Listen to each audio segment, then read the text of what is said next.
Imagine میں office کی کھڑکیاں کھول دیتا ہوں اور اے سی آن کر دیتا ہوں, کیا کمرہ ٹھنڈا ہوگا؟ میں نے ساری کھڑکیاں کھول دیں اور اے سی آن کر دیا, کمرہ ٹھنڈا ہوگا؟ نہیں. کیوں؟ کیونکہ اے سی کی جس طرح ہوا آ رہی تھی اس طرح باہر جا رہی ہے.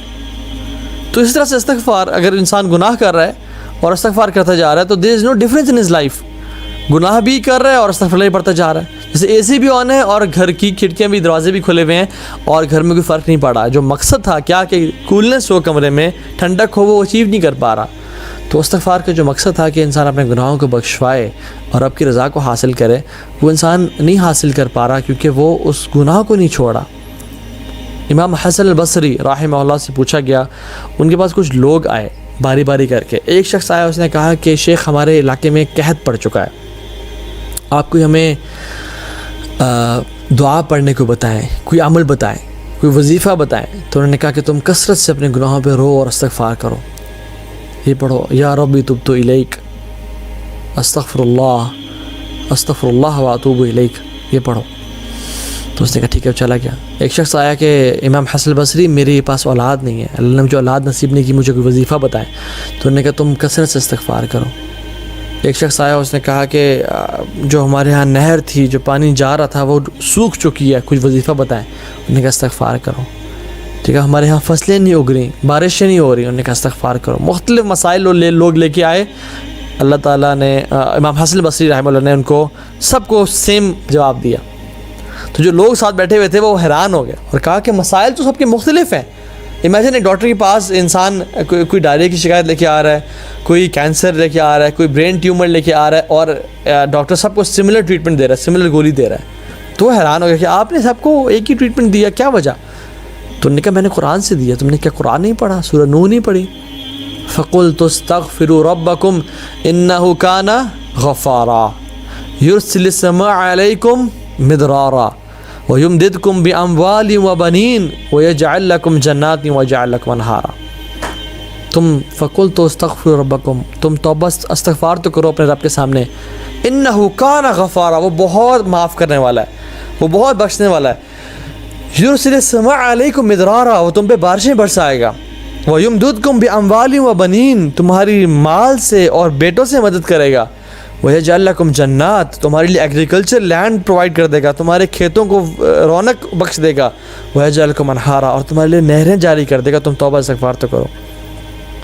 کیونکہ ایک بات یاد رکھیں, جو بھی گناہ وَمَا أَصَابَكُم مِّن مُّصِيبَةٍ فَبِمَا كَسَبَتْ أَيْدِيكُمْ وَيَعْفُو عَن كَثِيرٍ, یہ اللہ کا قرآن میں رول ہے. جو بھی تمہارے میں مصیبتیں پریشانیاں آتی ہیں وہ تمہارے اپنے ہاتھوں کی وجہ سے ہیں, وہ تمہارے اپنے گناہوں کی وجہ سے ہیں. وَيَعْفُو عَن كَثِيرٍ, اور اللہ تو بہت معاف کرنے والا ہے. تو ہماری لائف میں جو پرابلمز ہیں they are directly proportional to our sins. When our sins increase, our problems increase. When our sins decrease, our problems decrease. اور گناہ اگر انسان کر لے اور مشکلات ہوں تو پھر کس طرح سے ان کو کم کرے؟ توبہ استغفار سے ان کو ختم کر دے. إِنَّهُ كَانَ غَفَّارًا وَرَبُّكَ الْغَفُورُ ذُو الرَّحْمَةِ, تمہارا رب بہت معاف کرنے والا اور رحم کرنے والا ہے. میں کیا کروں گا, ما يفعل اللہ بعذابکم ان شکرتم وآمنتم, میں کیا کروں گا تمہیں عذاب دے کے اگر تم شکر گزار اور ایمان والے بن جاؤ. یرید اللہ ان یتوب علیکم, اللہ یرید ان یتوب علیکم, اللہ تعالیٰ چاہتے ہیں تمہیں معاف کر دیں. التائب من الذنب کمن لا ذنب لہ, گناہ سے توبہ کرنے والا ایسا ہی ہے جس نے کبھی گناہ کیا ہی نہیں تھا. تو جیسے گناہ معاف ہوتے ہیں تو انسان کی پرابلم مشکلات بھی کم ہو جاتی ہیں, جو عذاب اور مشکلات ہوتی ہیں وہ کم ہو جاتی ہیں. اور اللہ تعالیٰ کی پنشمنٹ, اللہ تعالیٰ ان دو بستیوں کو عذاب نہیں دیتا جن میں دو کوالٹیز ہوں, ان میں سے ایک بھی ہو. یا تو اللہ کے نبی موجود ہوں بیچ میں تو اللہ تعالیٰ عذاب نہیں دیتے. اللہ تعالیٰ فرماتے ہیں وَمَا كَانَ اللَّهُ لِيُعَذِّبَهُمْ وَأَنْتَ فِيهِمْ, اے رسول صلی اللہ علیہ وسلم ہم ان کو عذاب تب تک نہیں دیں گے جب تک آپ ان کے اندر ہیں. اب اللہ کے نبی تو چلے گئے صلی اللہ علیہ وسلم, آپ کیا کریں ہم لوگ. اب دوسری چیز, وَمَا كَانَ اللَّهُ مُعَذِّبَهُمْ وَهُمْ يَسْتَغْفِرُونَ, اللہ تعالیٰ ان کو تب تک عذاب نہیں دیں گے جب تک وہ توبہ استغفار کرتے رہیں گے. یہ جو کووڈ-19 آیا ہے, یہ جو لاکھوں لوگوں کی جاب چھوٹ گئی ہیں, یہ جو لاکھوں لوگوں کے بزنس تباہ ہو گئے ہیں, یہ جو سیلاب اور زلزلے آتے ہیں, یہ جو بیماریاں آ رہی ہیں, لاکھوں لوگوں کی وفات ہوئی ہے, اس کی کیا وجہ؟ ہمارے اپنے گناہ. ہر چیز اللہ کی طرف سے خیر والی ہے. والشر لیس الیک، ہر شر اس کی طرف ہم منسوب نہیں کریں گے. شر ساری کی ساری ہمارے اندر سے ہے، ہمارے اپنے نفس کی طرف سے. اللہ تعالیٰ، اللہ کے نبی صلی اللہ علیہ وسلم حالانکہ ان کے اگلے پچھلے گناہ معاف، لیغفر اللہ لک ما تقدم من ذنبک وما تاخر، اے نبی آپ کے اگلے پچھلے گناہ معاف کر دیں. ہم ایک ہی محفل میں بیٹھے ہوئے ہیں، 70 سے 100 دفعہ استغفار کرتے ہیں. یہ رسول اللہ صلی اللہ علیہ وسلم کر رہے ہیں. میں اور آپ کس کھیت کی مولی ہیں جو ہم توبہ استغفار نہیں کرتے؟ ایک حدیث میں آتا ہے، اگرچہ اس کی سند ضعیف ہے لیکن اس کا مطلب بالکل صحیح ہے، اور قرآن و حدیث کے دلائل اس پہ ثابت کرتے ہیں، مینس کہ یہ اس کا مطلب صحیح ہے.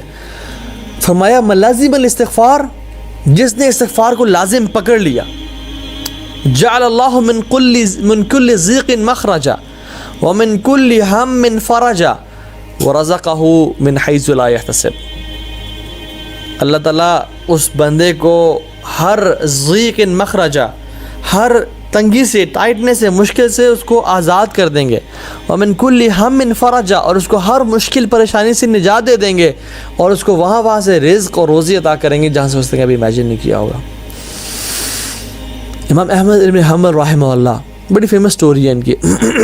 اپنے شہر سے نکلے اور سفر پہ گئے، راستے میں کچھ لیٹ ہو گئے تو ڈیسٹینیشن پہ پہنچنے سے پہلے رات آ گئی، اور وہ مسجد کی دروازے کو ناک کیا تو وہاں سے بندہ نکلا تو کہا کہ میں یہاں رہنا چاہتا ہوں.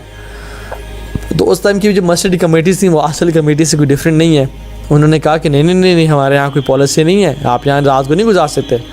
اگر ہم نے آپ کو رات کو ٹھہرایا تو پورا شہر ہمارے پاس آ کے رک جائے گا. تو انہوں نے کہا کہ نہیں جی آپ جائیں.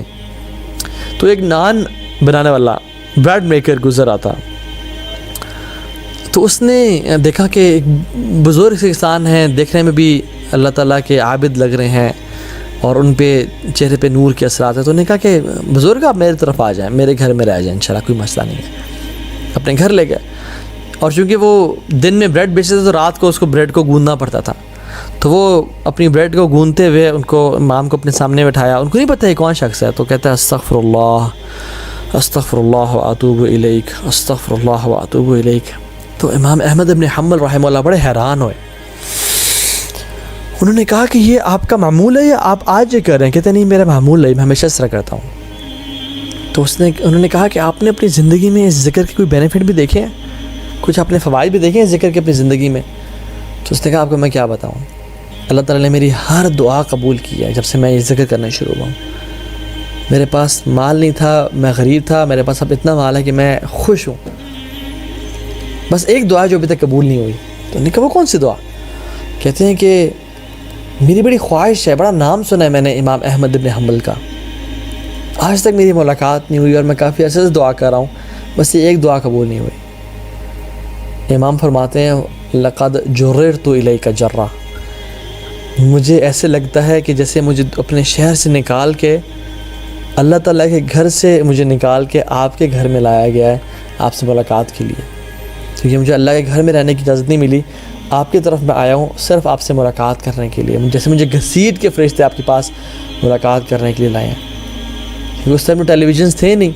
اینڈ امام احمد ابن حنبل رحمہ اللہ کون ہے؟ امام اہل سنت والجماعہ. اور کچھ لوگ تو یہ بھی کہتے ہیں کہ although اس اوپینین سے ڈسکری کیا جا سکتا ہے، لیکن جو امام احمد حنبل کا فقہ فالو کرتے ہیں وہ کہتے ہیں کہ ابو بکر صدیق کے بعد رضی اللہ تعالیٰ عنہ کسی شخص نے اگر امت کی خدمت کی تو وہ امام احمد بن حنبل ہے، سیکنڈ نمبر پہ. سبحان اللہ. تو یہ امام اہل سنت والجماعہ ہے. کیونکہ ٹی وی نہیں تھا، آڈیو ویڈیوز نہیں تھی، تو لوگوں نے بڑا سنا تھا ان کے بارے میں، لیکن کسی نے کوئی جانتے نہیں تھا انہیں. سبحان اللہ، اللہ تعالیٰ ان سے ملاقات کرنے کے لیے لے کے کیا وجہ؟ استغفر اللہ رب من کل ذنب واتوب الیہ. جو شخص یہ کہتا ہے استغفر اللہ الذی لا الہ الا هو الحی القیوم واتوب الیک، اللہ تعالیٰ اس کے تمام گناہ معاف کر دیتے ہیں، چاہے وہ جنگ کے میدان سے پیٹھ پھر کے کیوں نہ بھاگا ہو. اتنا بڑا گناہ بھی کیا ہو اللہ تعالیٰ اس کو معاف کر دیتے ہیں، لیکن دل سے پڑھے، یقین سے پڑھے.